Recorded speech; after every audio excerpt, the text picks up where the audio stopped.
Welcome, welcome, ladies and gentlemen. My name is Vahid Tusi, and I am meant to walk you through this block that is going to touch upon the topic of investments and entrepreneurship.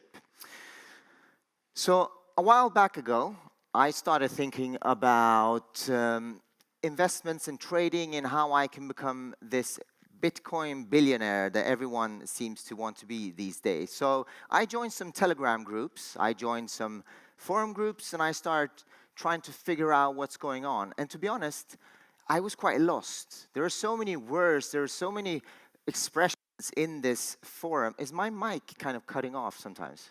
Okay. So some of these words I've never heard of. So I tried Google, I was trying to look them up in the dictionary, and they're all new to me. I found words like feud, I've never heard about that, fear, uncertainty, disappointment, depending on which kind of coin you invest in. BTFD, does anyone know what that means? Buy the fucking dip. I learned stuff that was quite new to me, but there was one word that I kept on hearing over and over again, and it was hodl.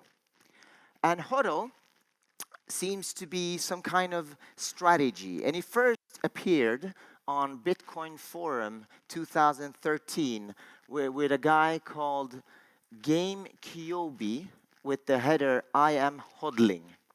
And if we read what he's saying, he's saying, I typed that title twice because I knew it was wrong the first time. Still wrong. Whatever. Girlfriend's out at a lesbian bar, BTC crashing, why am I holding? I'll tell you why. It's because I'm a bad trader. I know I'm a bad trader. Yeah, you good traders can spot the highs and lows, pit, patty, piff, wing, wong, wang, just like, and it goes on. So we thought today we gathered some of those good traders and some of those good thought leaders within the crypto space, and we are going to ask them questions about this hodling perspective. Is it worth hodling? Should one hodl? Should one just sell everything and go into bonds? Our first speaker is Amadeo's brand's Deal. And he actually completed his studies. During his studies, he founded a few companies. He also sold those few companies, and they're all within the digital space. Today he works within a company called Cyber Capital. He's a biker, not a biker, that kind of, he's a Tour de France biker. Have you ever done a Tour de France? No. He first got involved in Bitcoin when doing a freelance job in Singapore 2014 and saw the greatness of this digital currency. And today he's going to talk about the possibilities and what we need to do to actually make this blockchain thing fly properly. So without further ado, Amadeo, please. Thank you.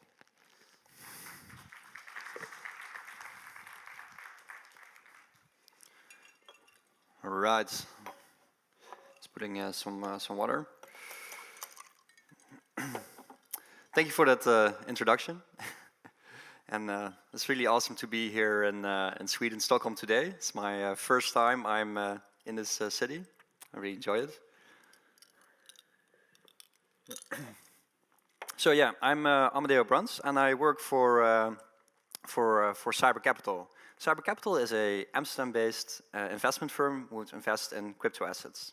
And we get the question a lot from our investors, and I also get the question personally, why long on crypto, right? Because we mostly have a strategy of buying assets, which we do research in, and holding them for longer periods of time.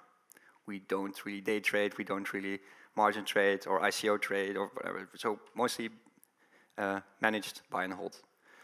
So let me start off with a question to you guys. How many of you guys actually own crypto assets here today? All right, that's very lovely to see. So we have a big crowd here, a lot of people who own a lot of crypto assets already engaging with this new economy we are all a part of. We're engaging with a community. But how many of you guys in the past 7 days actually used their crypto assets for something else than investing or speculating? I see 2 people. All right. That's actually quite interesting. Like also if you look at the numbers here, like this is Google Trends, it's quite similar into the space, like around like a very small percentage of people are actually using their crypto assets. And the value appreciation we see in crypto assets are because, should be because people are more adopting it and more using it. If it's all speculative value, it was just a bubble that will explode someday. Yeah, and I believe that most people like underestimate or maybe not yet understand what this technology can do and how this can change the world and why we should all get involved and understand it better. Yeah, you can see it here, like people are buying Bitcoin, but using and spending Bitcoin, not that much. But yeah, why should you care, right? Well, of course, we're in it for the money as well, and it's not a bad thing. You can speculate, trade, it's part of it, but it should go hand in hand. And we should care because if we look at today's power structures, we see more and more power that's being more and more centralized. The power in the world basically flows always to central points, and these central points get more and more powerful. That's how the world works today. And yeah, so we should try to, in the back of our mind, like a lot of people feel and know that something is wrong, something needs to change.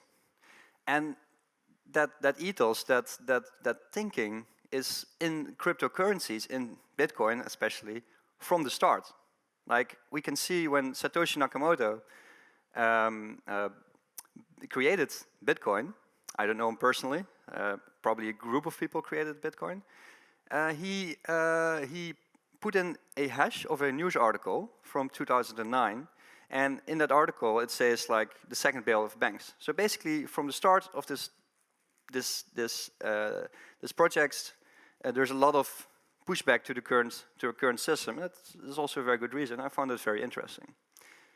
What's always cool to try to find all the Easter eggs that's written in the code. There's actually a lot of Easter eggs written in the base code of Bitcoin, but that's a topic for another day. So, so what, that's interesting. But what does decentralization actually mean, and what will it do for us? So I think like decentralization will empower us as individuals more and restrict us less. It will make us work together more. We can work more in harmony. We can see that today as well. I think people from all over the world come again, so it creates a global audience.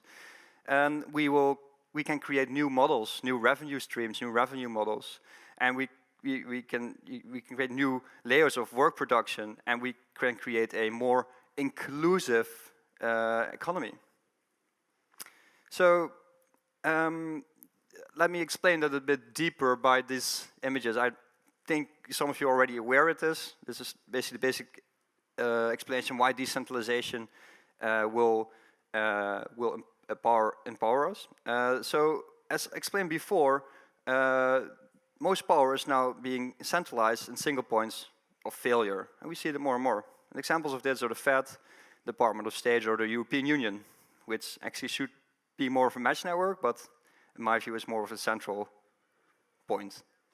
And then we have the mesh networks, which are semi-decentralized, so more federated models, etc. And examples of this is multiple governments, Ripple or Neo, which are also cryptocurrencies, but work more with federated models. What we should focus on, if we want to go to a more decentralized economy, is creating decentralized systems in which the power of the network, instead of flowing inwards into the network, flows to the edges of the network, where everybody that's engaging with it can engage in the same level with it, and everybody that adds value to it will be spread out over the network. An example of this, I would say, is, for example, a bank without a bank. We all heard that term. And what that happens is that somebody in Nigeria can as easily open a bank account than somebody in Sweden or in the Netherlands. So there's way more inclusion in our economy. And in my view, an economy works best when it works for everybody. and then we can all create more value in this new decentralized economy. So the cool thing about this here, right, the topic of BLOXPO is also start building, right? So the infrastructure to make this decentralized world is already here. And we should all start understanding it better, start using it, and start building on top of it. Because it's, there is of course some startup problems still, but it is mostly ready to start building. But then arises the question, as a builder, or also as a investor who is looking to invest more in the ecosystem, where should we build? At Cyber Capital, we identified 3 different layers. So we have the protocol layer, network layer, and application layer. As an example, I took Ethereum. I'm blockchain agnostic in this because I believe in the future there will be multiple protocol layers like EOS, Ethereum, Bitcoin Cash, Dash. There will be a lot of protocol layers where you can build applications and networks on top of. For this example, I take it Ether. So in Ethereum, we have the protocol layer, and if we want to build an app, we should not start building our own protocol layer. That's a bit ludicrous, because that's very hard, and there's a lot of smart people in the world already working on very good protocol layers. So we should use their work and use their energy and utilize it in building applications on top of that. So then we go to the network layers, which basically facilitate the applications and adding more value to the applications that are built on top of that. Examples on the Ethereum network, 0x, Civic, Maker, etc. And then on top of that, we have application layers who basically use this whole stack, like 10x, decentralized exchange or decentralized video platform, and many more examples. So what happens in this network is, what you can see here, the value in a network like this drips down. So applications that are built on top of the Ether protocol layer, if they work and if we get more adoption, the value in this network drips down into the lowest layer, and that will be spread out over the network. So we should focus, when we start building, on the application and network layers if we are, want to build applications. And as an investor, I would recommend first invest in the protocol layers, and then invest in application layers you understand, you trust, and you think will add value to the network. Then you can also grow your investment in the protocol layer. If we look at different revenue models of this, we basically identified 2 different revenue models in this chart. So there are dividends, security tokens, or there are currency through adoption, which are more utility tokens. There are the 2 different revenue models. The most revenue models we see today are utility tokens. And in my view, as a smart investor, you shouldn't just invest in a utility token. You should understand where is the long-term value for this. If you just invest in the short term, yeah, you can speculate with a utility token. But if you invest in the long term, it needs to make economical sense, and it needs to have some long-term value. And that most security tokens have more of that have more of that features.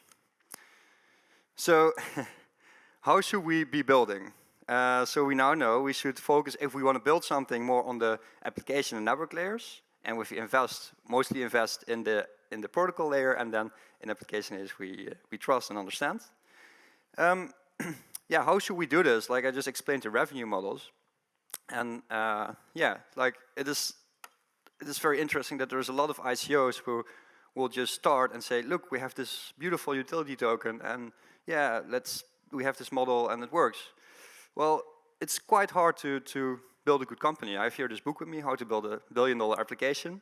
And there's a lot of information here. I think a lot of people here are also familiar in the startup space. So there's some saying there like fail fast, learn fast. But that's quite hard when you already did your ICO and you have your model ready. It's better to fail a lot of times, really find the perfect revenue model, and then go for it. Interesting part of this book as well is that at the end of this book, at page 420, is how to do an IPO. And what we do right now in the space, we turn this around, we do an IPO or ICO, and then we start building. I think we need to shift that mindset and really try to start with building things, and then potentially look if an ICO is fitting for the space. And yeah, that's my talk. If there's any more questions about investing or about the protocol areas I just mentioned, I looking forward to hear them.